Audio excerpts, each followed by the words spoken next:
Assalamualaikum warahmatullahi wabarakatuh. Alhamdulillah wa syukrillah. Wala haula wala quwata illa billah. Allahumma sholli ala sayyidina Muhammad wa ala ali sayyidina Muhammad. Ananda sekalian, kelas 12 IPA, Madrasah Aliyah Negeri 4 Madiun. Alhamdulillah kita bisa bertemu kembali. Semoga dalam keadaan sehat walafiat dan semoga selalu mendapatkan lindungan dari Allah Subhanahu wa taala. Amin Allahumma amin. Ananda sekalian, pertemuan kali ini adalah melanjutkan materi tentang turunan fungsi trigonometri. Untuk delta yang ketiga ini adalah pembahasan mengenai masalah turunan tingkat tinggi fungsi trigonometri. Subbab yang dibahas pada pertemuan kali ini adalah yang pertama, turunan fungsi trigonometri berbentuk implisit, dan yang kedua adalah menentukan turunan tingkat tinggi suatu fungsi trigonometri. Tujuan dari pembelajaran pada kali ini adalah siswa diharapkan dapat menentukan turunan fungsi trigonometri berbentuk implisit. Yang kedua, siswa dapat menentukan turunan tingkat tinggi fungsi trigonometri. Untuk itu, anak-anak sekalian, marilah kita mulai pertemuan pada kali ini melalui pembelajaran e-learning. Kita mengucapkan bersama-sama dengan bacaan Bismillahirrahmanirrahim. Turunan fungsi trigonometri berbentuk implisit. Fungsi trigonometri yang mempunyai turunan dan berbentuk implisit itu merupakan turunan dari bentuk persamaan trigonometri dan aljabar yang dijadikan satu pada variabel X dan Y. Seperti pada contoh berikut ini. Anak-anak sekalian bisa melihat, yang pertama, tentukan turunan dari suatu fungsi yang diberi simbol dy per dx dalam bentuk X dan Y pada ekspresi soal. Yang pertama atau A, X kali Y kuadrat plus cos Y sama dengan 0. Maka bentuk dari turunan yang akan kita bahas pada soal ini adalah merupakan turunan dari bentuk persamaan trigonometri dan aljabar dijadikan satu pada variabel X dan variabel Y. Di sini ada variabel X dan ada variabel Y. Contoh yang B juga begitu.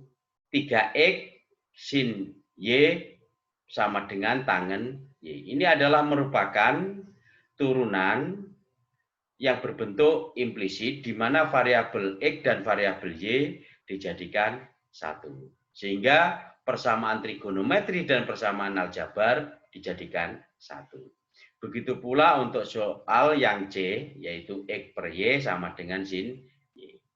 Untuk itu anak-anak sekalian, dalam pembahasan ini, mari kita lihat bersama-sama. Yang pertama adalah X kali Y kuadrat plus cos Y sama dengan 0. Untuk mengerjakan soal A, begitu pula soal B dan soal C, kita harus mengingat bahwa jika ada fungsi f X, Y sama dengan X, maka turunannya f aksen X adalah merupakan turunan yang sama dengan turunan dari X, yaitu dx per dx. Begitu pula untuk yang kedua ini, memo yang kedua, jika fx, y sama dengan y, maka f aksen x, y yang merupakan turunan adalah sebagai turunan dari y, yaitu dy per dx. Kita ingat bahwa dengan menggunakan aturan berantai, bahwa dy per dx itu berasal dari dy per dy kali dy per dx. Sehingga dy per dx itu bisa kita gunakan menggunakan aturan berantai, yaitu dy per dy kali dy per dy. Untuk soal A, X kali Y kuadrat plus cos Y sama dengan 0. Maka turunan daripada X kali Y kuadrat, kita menggunakan konsep turunan dari perkalian.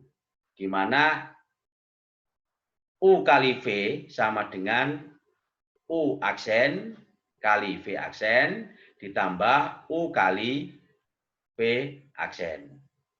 Saya ulangi, U kali V sama dengan U aksen kali V ditambah U kali V aksen. Itu merupakan sifat daripada turunan perkalian. Sehingga bisa kita kerjakan bahwa X kali Y kuadrat adalah turunan dari X, dx per dx kali dengan Y kuadrat ditambah X kali turunan dari Y kuadrat, yaitu dY kuadrat per dx plus turunan dari cos Y, d cos Y per dx. Turunan dari 0 adalah 0. dx per dx turunan dari X adalah 1 kali Y kuadrat plus turunan dari Y kuadrat adalah 2 kali Y kali X sehingga menjadi 2XY. Di mana kemudian Y-nya kita turunkan lagi sehingga menjadi dy per dx. Min sin Y merupakan turunan dari cos Y. Kemudian diturunkan untuk variabel Y-nya yaitu dy per dx sehingga sama dengan 0. Maka ketika kita melanjutkan pekerjaannya atau penyelesaiannya maka sama dengan 2x Y dy per dx min sin Y dy per dx plus Y kuadrat. Kita menggabungkan atau menyatukan suku yang mempunyai dy per dx plus Y kuadrat sama dengan 0. Sehingga diperoleh 2x Y min sin Y kali dy per dx sama dengan Y kuadratnya kita pindah ruas menjadi min Y kuadrat. Diperoleh dy per dx itu sama dengan min Y kuadrat per 2x Y min sin Y. Sehingga dy per dx itu merupakan turunan, yaitu Y aksen, maka Y aksennya sama dengan Y kuadrat per sin Y min 2x Y. Ini adalah merupakan bentuk contoh soal bentuk turunan yang merupakan bentuk implisit. Selanjutnya pada penyelesaian yang B, 3x kali sin Y sama dengan tangen Y. Kita menggunakan aturan perkalian juga, maka D3x per dx kali sin Y plus 3x kali D sin Y per dx sama dengan D tangen Y per dx. Maka diperoleh bahwa 3 turunan dari 3x adalah 3 kali sin Y plus 3x turunan daripada sin Y adalah cos Y, kemudian diturunkan lagi untuk variabel Y-nya, sehingga dy per dx sama dengan turunan dari tangen adalah sekan kuadrat Y, kemudian kita turunkan variabelnya, yaitu dy per dx. Sehingga proses pengerjaannya ketika dilanjutkan, maka diperoleh bahwa dy per dx sama dengan 3 sin Y per sekan kuadrat Y min 3 X cos Y. Sehingga Y aksen sama dengan 3 sin Y per sekan kuadrat Y min 3 X cos Y. Ini adalah penyelesaian untuk soal B yang berbentuk implisit. Selanjutnya adalah untuk soal C. X per Y sama dengan sin Y.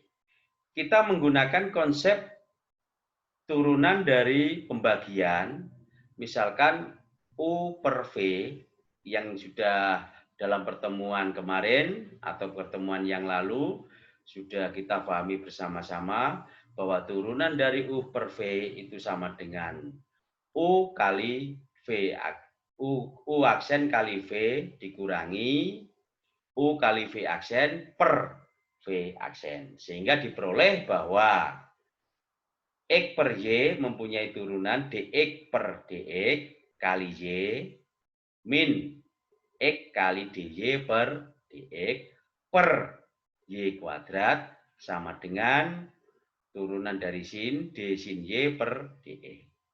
DX per DX turunannya adalah sama X, turunannya X adalah sama dengan 1 kali Y min X kali DY per DX sama dengan Y kuadrat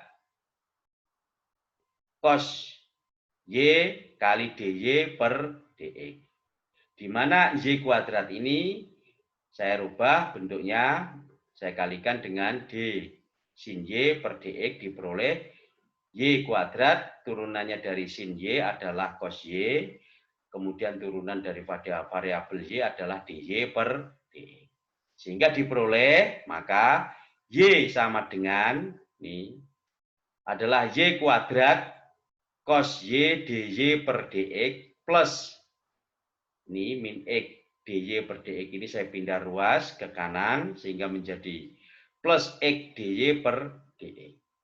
Tujuan daripada untuk menyatukan atau mengumpulkan yang mempunyai DY per DX itu adalah tujuannya kita mencari DY per DX-nya yang merupakan turunan yang sama dengan Y aksen.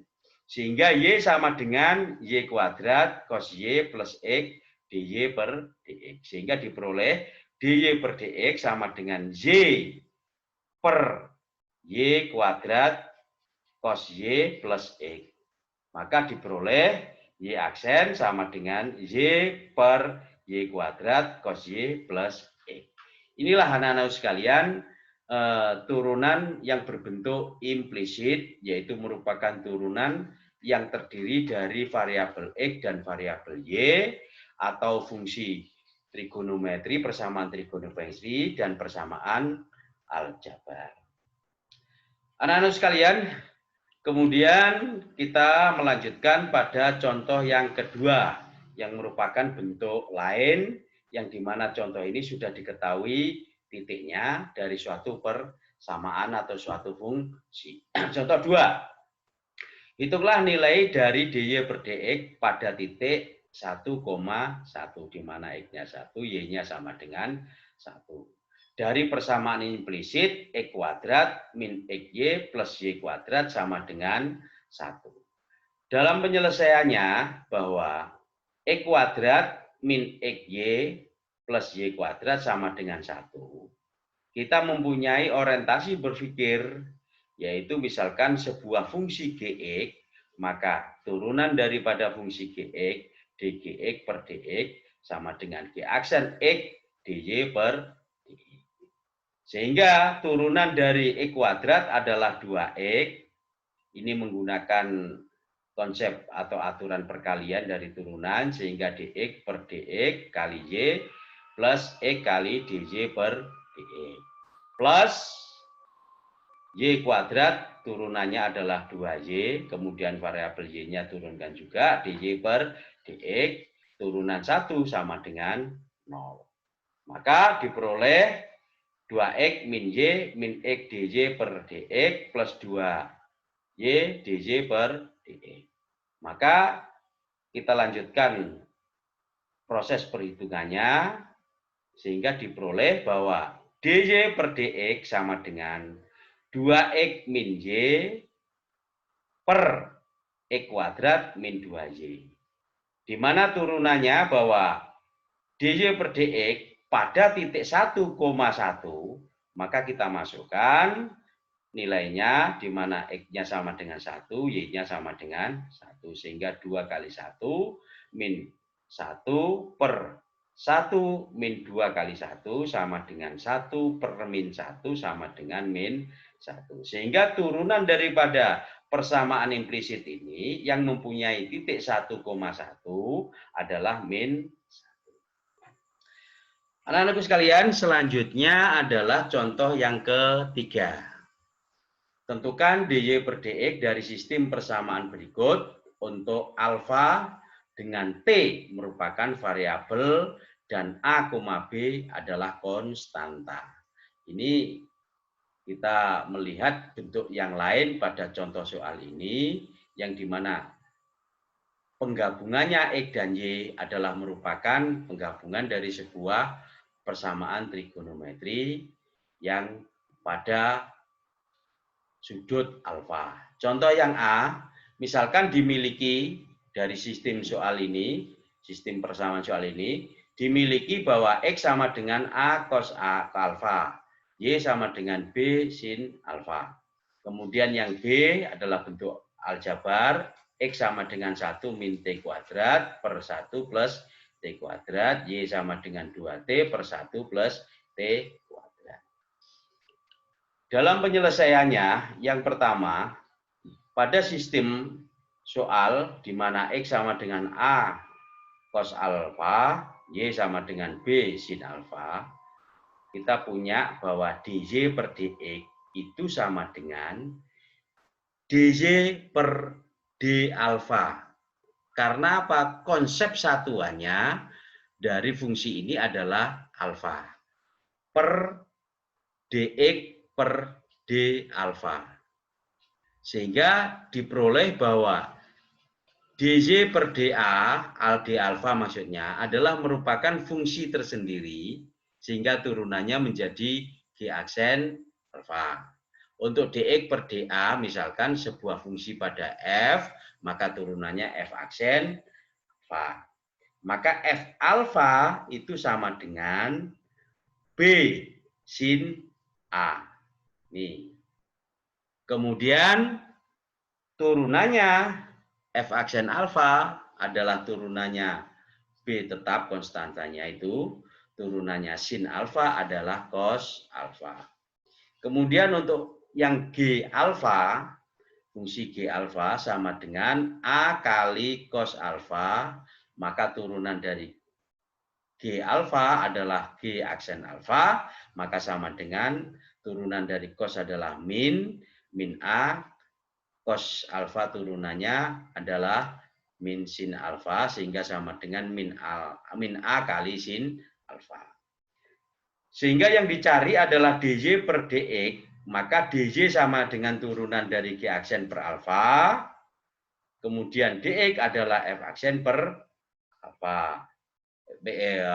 Maksudnya F aksen alfa. Sehingga diperoleh bahwa G aksen alfa turunannya adalah sama dengan B cos alfa, kemudian per min A kali sin alfa, sehingga diperoleh sama dengan min B per A kotangen alfa.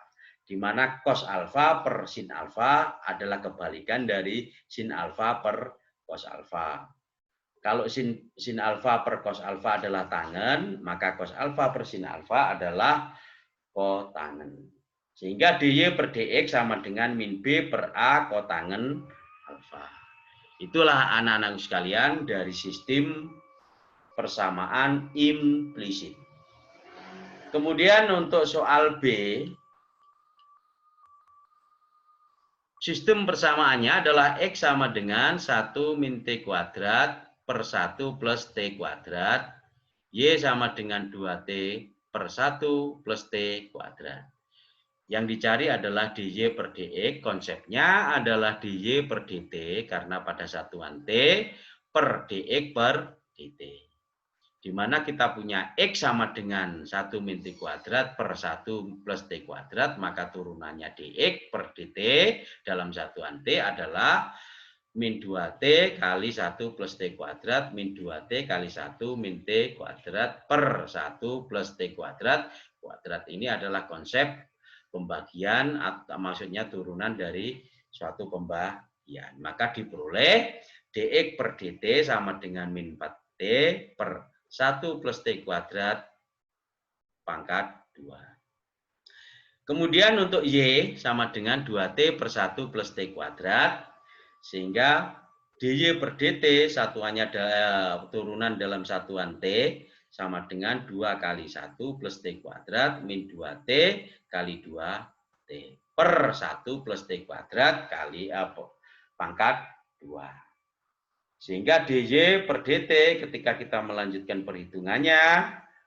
maka diperoleh DJ per DT sama dengan 2 kali 1 min T kuadrat per 1 plus T kuadrat pangkat 2. Di mana kita punya konsep bahwa DJ per DX itu sama dengan DJ per DT per DX per DT, sehingga kita masukkan DJ per DT adalah 2 kali 1 min T kuadrat per 1 plus T kuadrat pangkat 2 per DX-nya kita punya min 4 T per 1 plus T kuadrat pangkat 2.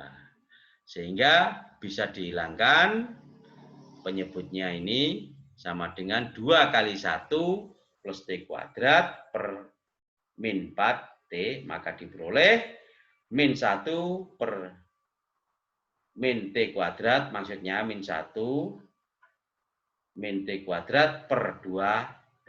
Sehingga diperoleh, maka DY per DX adalah T kuadrat min 1 per 2T. Itu adalah penyelesaian untuk bentuk soal persamaan yang implisit pada sistem persamaan X dan Y. Kemudian contoh yang keempat, anak-anak sekalian, adalah bentuk lain di mana tentukan DY per DX, di mana pada T sama dengan 0 untuk bentuk implisit berikut. Di mana sistemnya adalah X sama dengan 2 kali sin T, Y sama dengan min sin 3T, di mana T-nya nanti turunannya T-nya yang sama dengan 0. Maka pada proses pekerjaannya atau penyelesaiannya sama. Konsepnya sama dengan soal nomor B ini atau soal yang A tadi, di mana kita cari DX per DX-nya dulu, DX per DT-nya, kemudian kita cari DJ per DT-nya. Diperoleh bahwa Y sama dengan min sin 3T, maka turunannya adalah min 3 cos 3T terhadap T. X-nya adalah sama dengan 2 sin T, maka DX per DT-nya adalah 2 cos T. Sehingga DY per DT adalah min 3 cos 3T per 2 cos T, di mana sama dengan DY per DT per DX per DT. Pada posisi ini, di mana T sama dengan 0, maka kita masukkan min 3 cos 0 per 2 cos 0. Sehingga cos 0 sama dengan 1, maka min 3 per 2. Ini contoh yang keempat bentuk implisit. Selanjutnya anak-anak sekalian, kita melanjutkan pada subbab yang kedua, yaitu turunan tingkat tinggi dari suatu fungsi. Pada persoalan matematika di bidang kalkulus akan dijumpai pendiferensialan suatu fungsi itu lebih dari satu. Karena apa? Karena dibutuhkan dalam operasi perhitungan untuk menentukan berbagai macam persoalan yang berkaitan dengan bidang kalkulus. Yang dikatakan lebih dari satu kali turunan itu yang dikatakan adalah turunan pangkat tinggi dari suatu fungsi. Sebagai analisa, pengertiannya adalah sebagai berikut.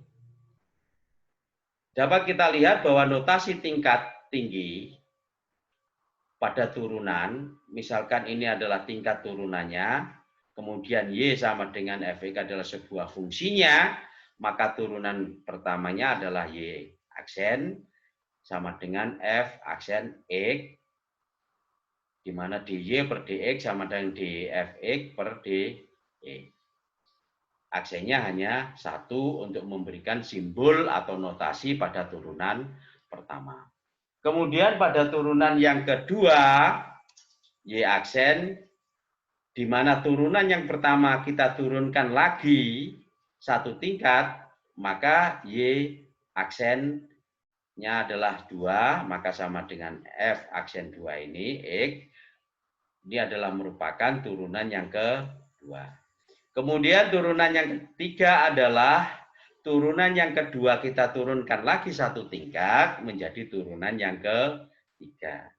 Begitu selanjutnya sampai turunan yang ke N, yaitu di mana Y pangkat aksennya N, maka sama dengan F aksennya N, X sama dengan DY per DX.